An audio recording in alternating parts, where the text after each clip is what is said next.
Kimberley region of northwestern Australia. It's a gigantic sandstone plateau, 6 times the size of Tasmania. Slicing right through the very heart of it all is the vast gorge of the Prince Regent River.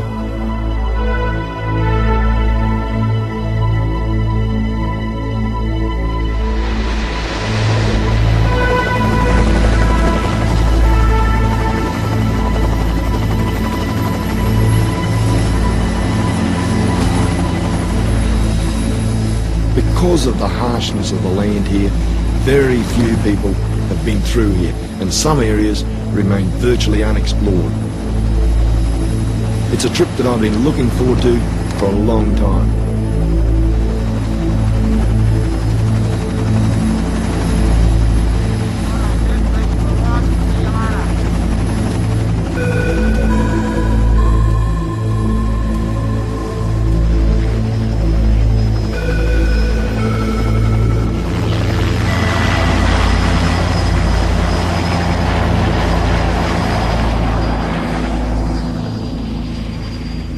Unfortunately for me, the only way I'm going to find Bush Tucker in the Kimberleys is by walking across the countryside.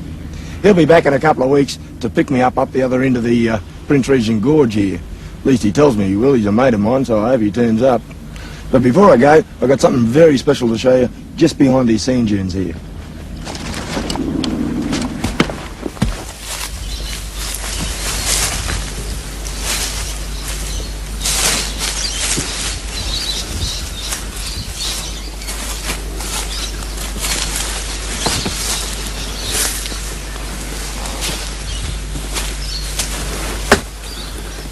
This is it. This is a boab tree. And I guess if anything's the symbol of the Kimberley country, it's got to be this fella here. They dump these nuts throughout the year all over the ground. And they're pretty interesting bits of kit too. Just have a listen. That's the nut inside rattling around. When we analyse this stuff here, we find it's got a pretty high level of vitamin C, ascorbic acid. And then we found after 4 and 5 years, when we analysed nuts again that were that old, that it was still hanging around in pretty good quantities. So basically what you've got here is a food time capsule, and a pretty good one at that. This fella stands alone by itself. A bit grotesque and all the rest of it, but he also is pretty majestic, I reckon. I'll break this open and we'll have a look inside. There we go. Oh, a bit mouldy and mangy. That's what you've got. A little bit shriveled up, this fellow, at the moment. You split him in half, and you can eat this white pith here.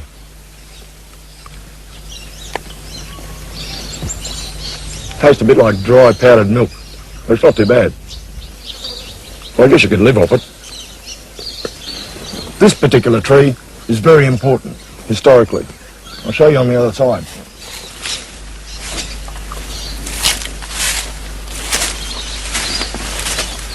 How about that? HMC Mermaid, 1820. That's 168 years ago. His Majesty's cutter. They put in here out in the bay, careening bay. They had to careen the boat, so they bunged it up there on the beach. I guess the sailors had a bit of spare time and put this in the tree. Funnily enough, the captain of the Mermaid, a bloke called King, reckoned that these trees were deformed by disease, and he had no idea that these nuts were a good source of food. And that was not an unusual mistake for those days.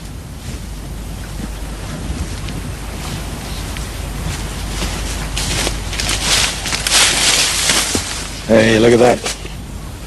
This is a little bit of bush tucker that's got its own bit of history here in Australia.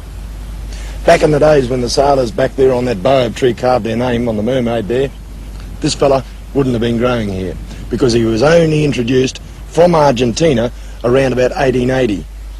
He's a bush passion fruit, passiflora. You pick him off like that when he's ripe and he's nice and gold like that. Split him open, and all those seeds there, you can eat them raw. Just like passion fruit. Good stuff. Birds like them, and that's why they're scattered all over northern Australia these days. They're very, very common, all over the place.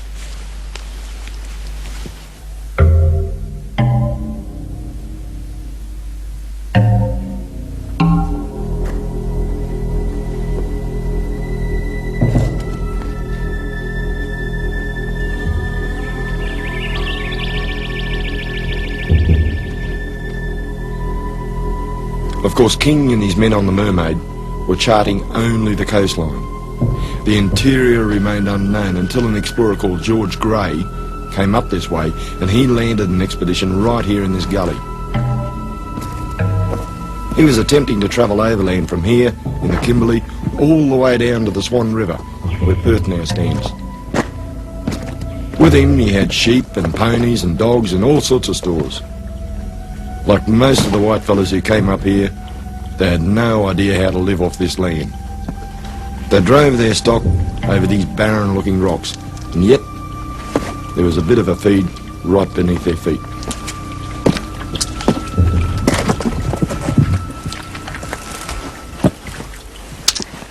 These are a little fella called mangrove snail.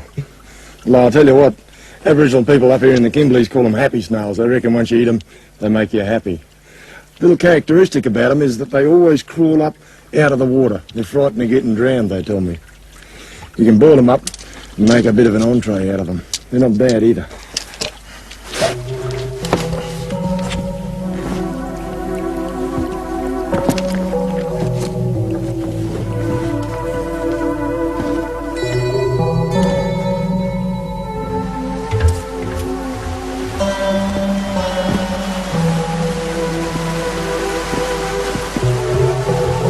Gray, despite his courage, was no bushman. He never did complete his journey, and he was lucky to escape with his life. I'm going to try much the same sort of route, not to the Swan River, but right into the heart of the Kimberley. But unlike Gray, who tried it in the middle of the wet season, I'm doing it without the added problems of torrential rains, which makes this country virtually impassable.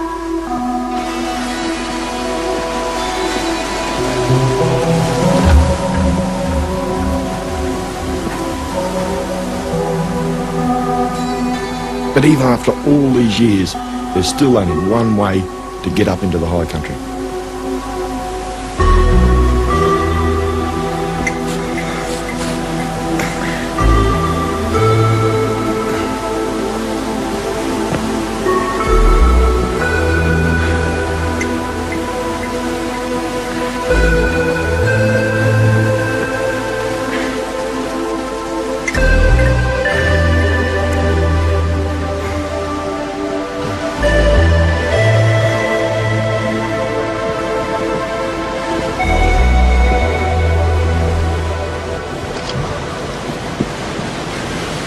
That's not a climb that I'd like to do every day of the week.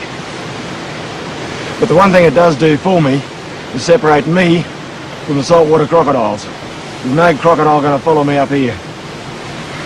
But this high country up here does have its rewards.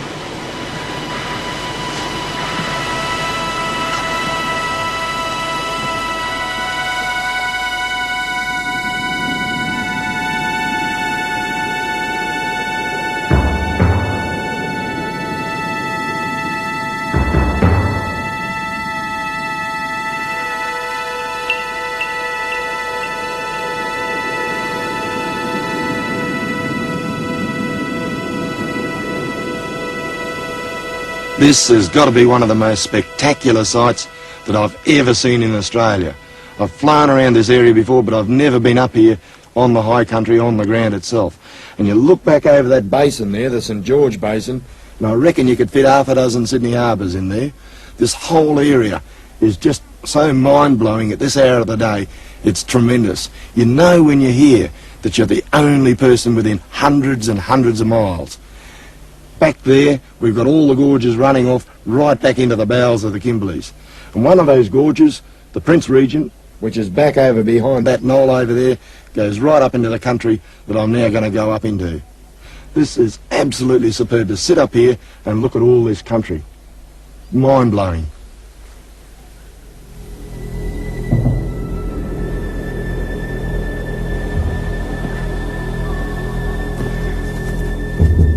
As George Gray tried to force his way across this country, he kept a journal.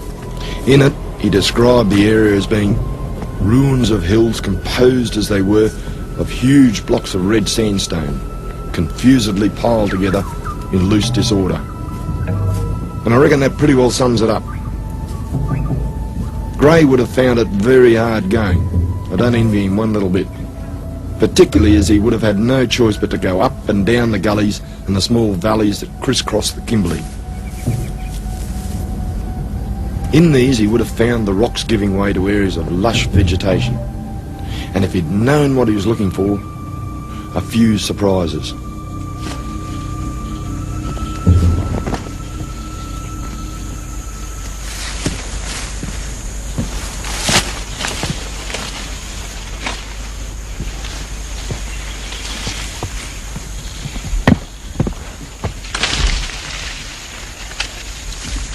There we go. That's what I'm after. Those tiny little fruit there. Those tiny little fruit are now world famous. I'll tell you how it happened. About 8 or 10 years ago I was showing these things and we sent them in, had them analysed, and we found that the vitamin C level in one of those little fruits is about the same as eating 10 or 12 oranges. So they now lead the world in ascorbic acid. Again, it's a terminalia, and there are about 3 or 4 different types around northern Australia that produce this sort of fruit. Of course, that ascorbic acid is very good for coughs and colds and things like that. And if you look very closely on these branches, you'll find some little tiny green ants, and they're growing just over here. Anyone who's walked around northern Australia would have encountered these fellas in the bush sooner or later. I can just get my feet sorted out. Here they are up here, swarming all over this nest, which is built up of the leaves and things like that. Because I'm coming near it, they're getting very, very active. And pretty shortly, if I hang around too long, they'll start to attack me. I think the first white people that I know of that they attacked in Australia was Gray's men when they put ashore up at Hanover Bay. You can see them walking all over the place now, and they've got 2 little nippers on the front that lock in and bite you. Aboriginal people found a use for these fellas. They'd open up the nest, break it open like that, pull out the larvae of the young ants inside, mash it up and chew it. I'm not about to do that because these fellas get terribly, terribly agitated. You can see them all sitting there, standing up on their back legs, ready to attack me as soon as I go near it. But the one thing you can do to them, one at a time, just grab that little fella there, and grab him, and bite off the abdomens.